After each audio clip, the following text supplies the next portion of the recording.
Okay, so hey guys, my purpose for today is first of all not to put you asleep because it's quite late and we are probably all a bit hungry and tired and so on and so forth.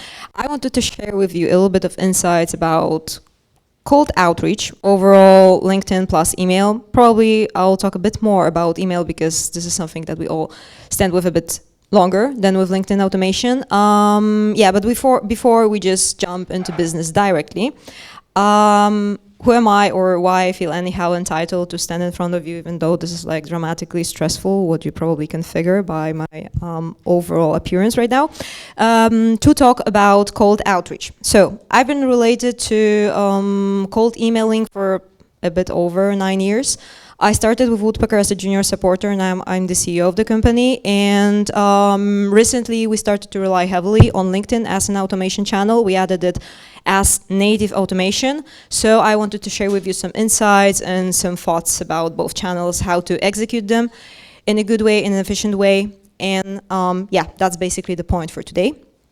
But as Brian mentioned at the beginning, if you want to stay up to date with go-to-market, you need to be ahead of everyone. You need to push yourself every day to try to do something in a different way. And you can actually do it only if you have your basics straight. There's absolutely no way to do it efficiently if you don't remind yourself every day about what is the basics, what is the most important out there, and you keep it clean. Because like then you're just building on a shaky foundation. And as I'll try to put 10 years of my experience with cold email in a short version, I probably had to do some kind of trade-off, so either just, shorter version or less on slides. But I'm not very good with trade-offs, so I just decided to put shit ton of content on slides and in that form cover everything. So I'm not sure how it will perform, but I will do my best to deliver. So when we talk about cold outreach, some of the things will be universal. So about strategy, niching down, understanding how to reach out to people, it doesn't matter what channel you use because you reach out to people and most likely they don't care about what channel you use. It's about grabbing the attention. And there are some things that are different like technology or how you can sequence and stuff like that. So important thing, we'll talk about technology, niche, edge, iterations, layering, and copy. And I'm very proud of this acronym because it stands as client. I know it's not very creative, but I was very proud to figure that. So there is a certain order. So you start with technology and you build up on that. Because technology is like a foundation. If you don't have foundation straight, it doesn't matter what you do on the top of that. So there are certain things that can be like 1 to 0 points if you don't have it. And I'll try to do a recap of what is there and why it matters. Then we'll smoothly go to niche.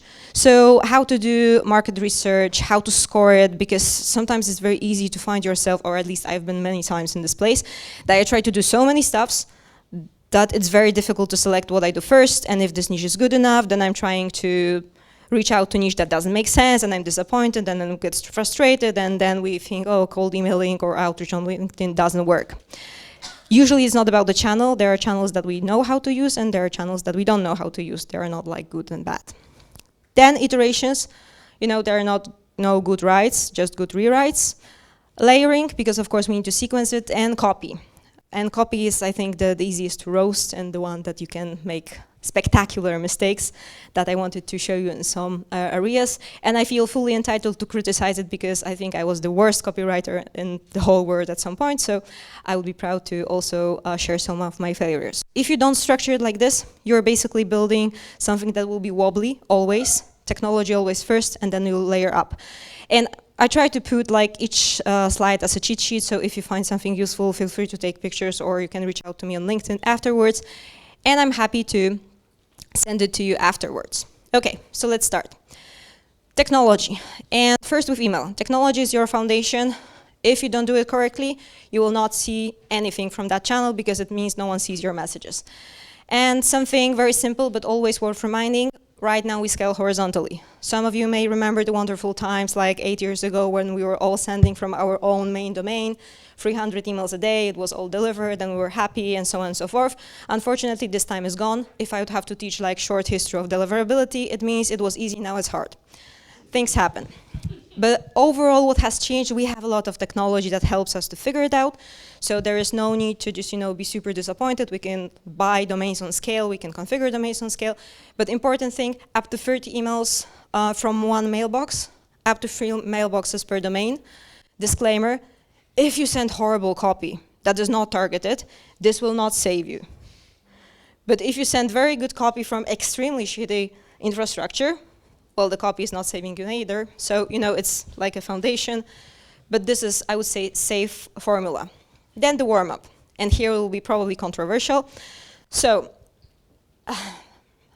I know a lot of people is doing warm-up for 2 to 3 weeks. I accept this fact, at least I try. So it's better to do warm-up for 3 weeks than not to do warm-up, that's for sure. But 3 weeks is extremely short in terms of volume and time for which you will be using your domain and your mailboxes. So I conservatively state that 3 months is something that builds safe foundation. If you don't have 3 months to wait, because that's kind of obvious and typical, just put first infrastructure, warm up for 3 weeks. Start warming up the other one, and then switch when the first one burned. Because statistically speaking, if you warm up for 3 weeks, you will get to the point of burning your infrastructure sooner than later. Of course, again, with the, I would say, dramatically intriguing copy, you can burn infrastructure that was warmed up for 3 months. It's not like bulletproof, but your chances are higher. Benchmarks.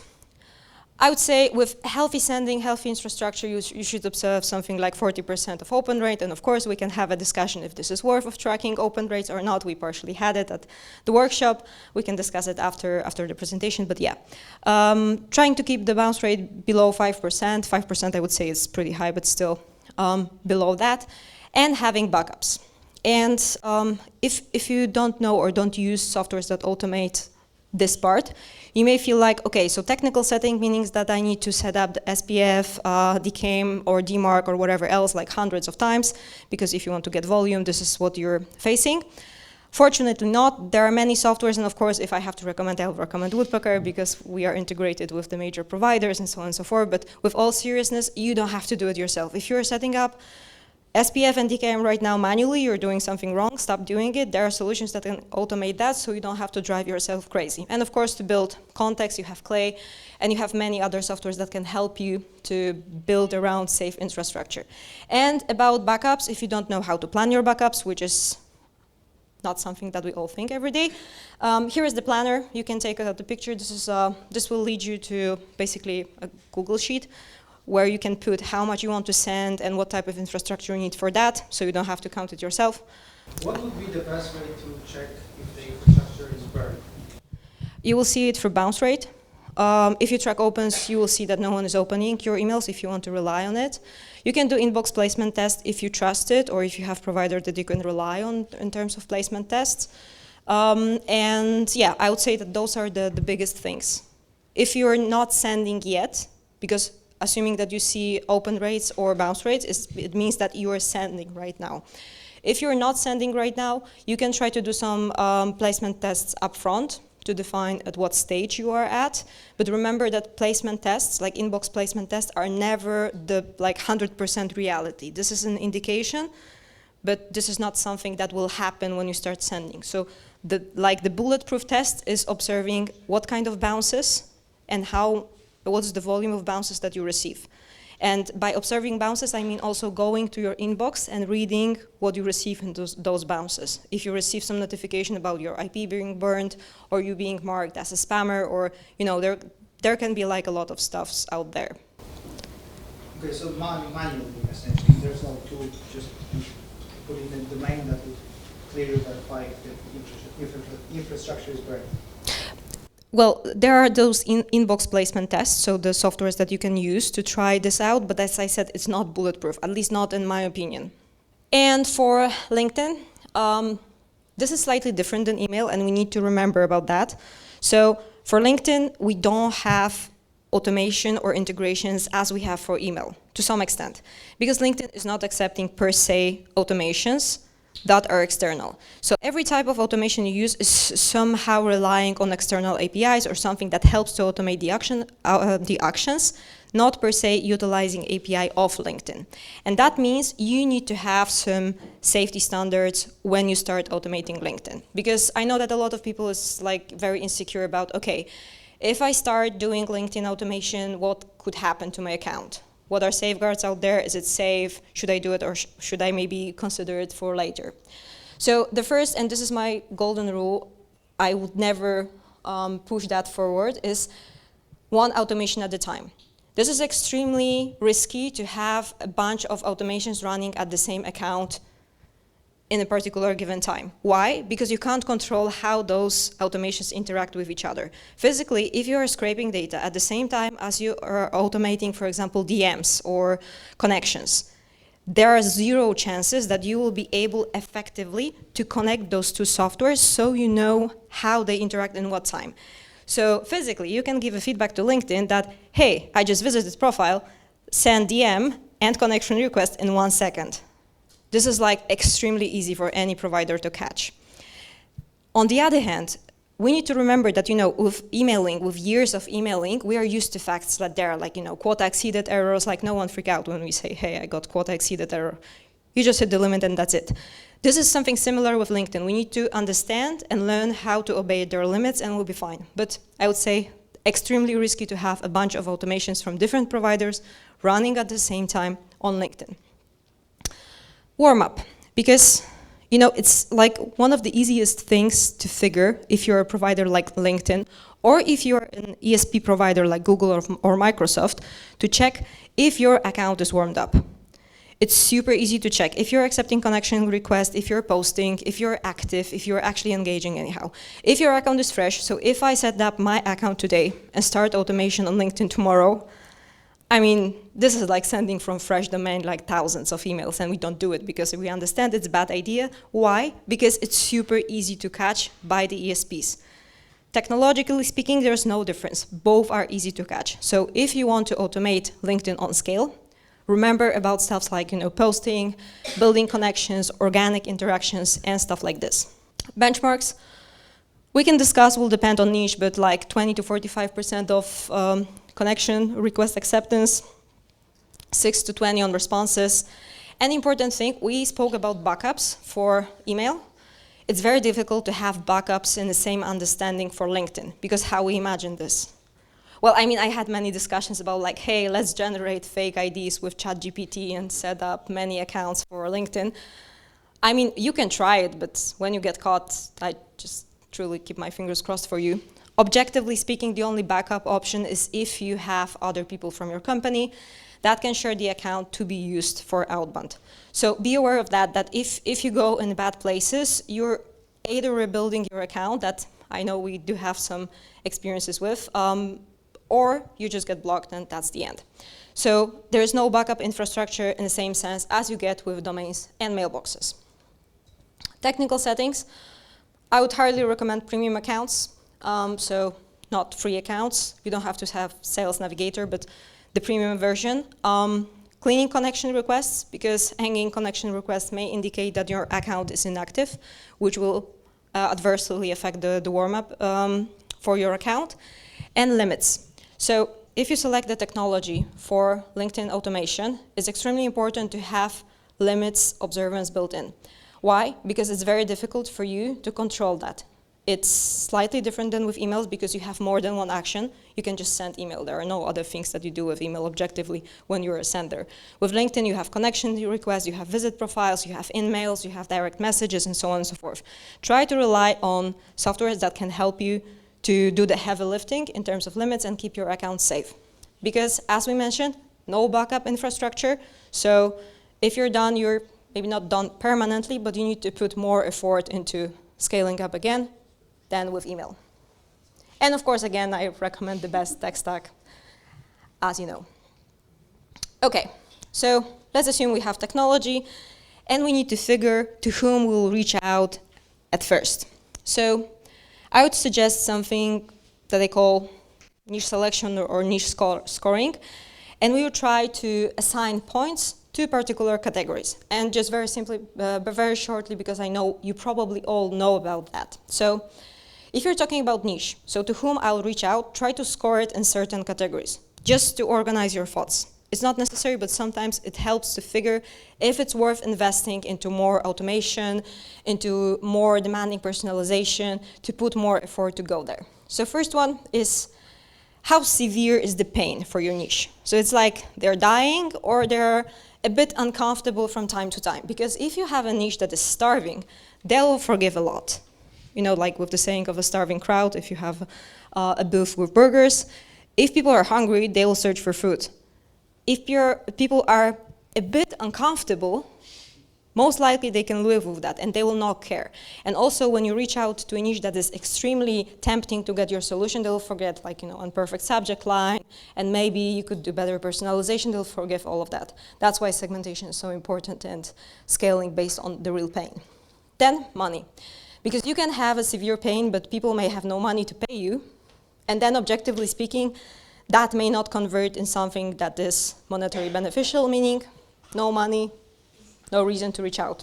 Sounds cruel, but yet true. Then the growth, because probably you want to understand if your niche is shrinking or is doing well, because even if now there's no budget, maybe in foreseeable future there will be some resources, so it still makes sense to reach out to them. Size, because if TAM is super small, as you all know, probably it's better to think about your strategy more times, because small TAM means more responsibility in terms something goes bad. Reachability, because if you have massively big TAM, but you don't know how to reach out to them, and you need to put shit ton of money to get any like LinkedIn profiles or emails, that doesn't make sense to invest in this niche because it's super heavy in terms of organizing the data for yourself. And important is at this moment, because it can be very frustrating to find the data to reach out to people that are difficult. And you can do it over time. Like, you know, with technology, you probably can automate everything. Just sometimes you need a couple of years to do that. So with outreach, usually it doesn't make sense to invest too much if that's not doable at that point. And then unique fit, because we all know that we need product market fit to basically, you know, communicate the value. From where to get those? Market research. And I would say from the most reliable data sources, customer interviews, like when people tell you what is their pain point, probably that's the most reliable source. Then prospect interviews, network interviews, communities and groups, and of course, our loved one, ChatGPT or Google, which is, I would say, the least caloric data point. And with that, you can capture pains, you can capture how they communicate, because that's also very important. If you talk about the pain that is real, but in a very weird way or unnatural to your prospect, the chances that they will interact is lower than in case you communicate by the way they communicate. And outcomes, so you understand the dream outcomes or failures, and of course the objections, because we all get them and we need to handle them somehow. Okay, so now about the value proposition. If you offer meat to a vegan restaurant, they will not buy, because that's a ridiculously bad idea. Which means it doesn't make sense, or it doesn't matter how much of AI, personalization, subject line testing, signals, CTAs, you name it, you put over that. If the offer makes no sense, there will be no conversion. That's why understanding your niche is so important, because you can spend a lot of money on tech stack, but if the offer is not there and it makes no sense for the people, there's zero chance that they will buy. And it doesn't matter the channel, the outreach, if you personalize with this software or the other, or if you send with Woodpecker or any other software. Think about it as just, you know, the point, the turning point of your outbound or anything that you communicate.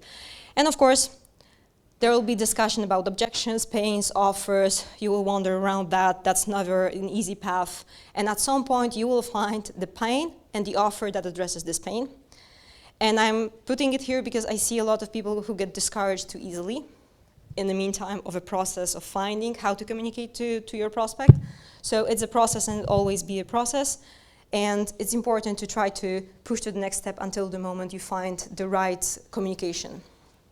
And it traces back to kind of cliche, but still, Hormozy equation, so you know the values, the dream outcome, the perceived likelihood of achievement, time delay and effort and sacrifices, and I'm sure that I lost some of your attention at that point because it's very boring to perceive it in that way. But if you think about it from perspective like, okay, so I can basically template it and communicate, hey, this is a dream outcome, and you can get it in time delay with a mechanism that makes it reasonable to believe me that I can deliver that. Because if I can tell you just, hey, you'll get $1 million tomorrow, you're not convinced, right? Okay. But if I tell you, you can get millions of dollars because of X, Y, Z, and it makes sense somehow, it's not irrational, it at least is close to the reasonable thinking, then probably you'll start analyzing, okay, maybe she's not that crazy, or maybe she just wants to give us money, or whatever, but there is a hope. And then it should be backed with proof. That's the best scenario, so we have a social proof. And of course, the time delay or the effort that we want to put out there is no effort, so the people think that this is very easy to get that. And now when we have all of that, we put the iterations in place, because as I said, it's all about testing, it's all about finding the way that you can use to communicate to people. And let's try to think about some example. So we have a value proposition, so someone wants to open a franchise, provide the capital, and the manager is the person running it day to day. So how we can frame it? We can, for example, produce 9 angles. Of course, I will not read it out loud all, but let's take just an example. Angle 1 can be that if you open a franchise, this is your safety net, your plan B financially. The other angle could be, this is your escape from 8 to 5 eventually. The other one is like a logical investment. You basically produce ways that you can communicate something. Then the best option would be try to A/B test it. A/B testing can be a little bit tricky because you can do A/B test that is not objective. So I wanted to share with you the path to A/B testing that can help you to discover the global maximum, because if you do A/B testing in a way that is not objective, you will just find a local maximum. But what you're reaching out to, what you are trying to do is to find a global maximum, because this is where the market is. This is where is your opportunity. So how to A/B test and beat 95 of people doing it poorly? So pick something that is narrow. Don't overreact with A/B testing, because if you A/B test everything at one time, it becomes extremely difficult to extract any type of data from that. Brainstorm one value proposition and, for example, 5 angles. Create a template and do one thing. So try to test one element of whatever you communicate. So we don't do all of that, because it doesn't make sense. Then, of course, the group, because the group need to be representative enough, so your A/B test makes sense. So let's say 2K prospects, divide into 400 batches. You run it, you repeat it, you find the winners, you recreate the test, and then you can objectively say, that works. With iterations is also important, because ultimately when you do A/B testing, you will find something that sticks. And when something sticks, you can reiterate from that. If you try to test just one angle, you end up with a result, it's working or it's not working. And if this is a failure, you need to start all over again. So that's why starting bold, starting broader makes sense for A/B testing and for any outreach strategy. Now layering. So is there a perfect sequence? I would say for almost every channel I can imagine, the perfect sequence is something opposite to that, so that you don't throw all the information into one basket and pretend it's fine, because people get lost, bored, not interested, they don't have time, many other things. Perfect sequence is like clean baskets. It's segmented. You understand what each piece of the sequence is doing, why it's there, what kind of value it brings. So you can try different type of schemes, but for example, you have email 1, when in thread A, you test value proposition 1 and angle 1. Then for the second one, you add social proof and you test different angle. For email 3, value proposition 2 and angle 3, you understand the concept. You basically try to mix and match and expand on how you communicate, but you don't do it in one email. That's very important, because then it's not testing, then it's just like making huge confusion. And why 4 emails? Because here in the example you have 4 emails. Well, with email number 1, you have like 1% of reply rate, with number 2, 0.9, with 3, 0.6. And as you see further, with email 6, we have 0.3, which means that between email number 1 and email number 6, we have the difference of 3.3x. So it kind of answers the question, until what moment it makes sense to keep sending. And if you need a structure for that, you can always try to something that we call niche stacking. So you can start with niche A, with version 1, and then you scale it like, from month 0 to month 3 and month 6. And ultimately, you try different angles, different approaches, and you increase the volume, and you can basically scale it up depending on your needs and what is your expectation toward the outreach.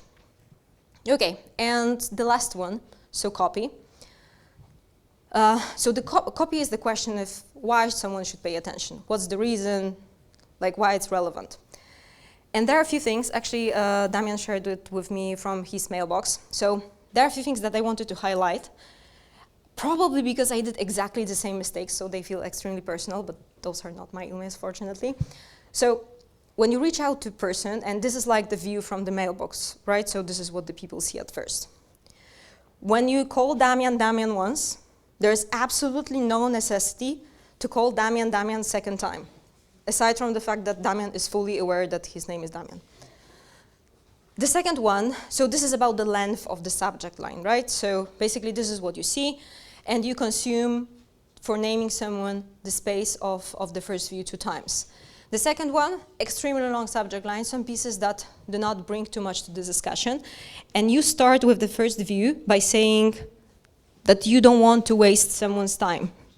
So you rationally decided to waste someone's time and space in the main inbox to inform them that you don't want to waste the time. That may be not the best investment that the person can take.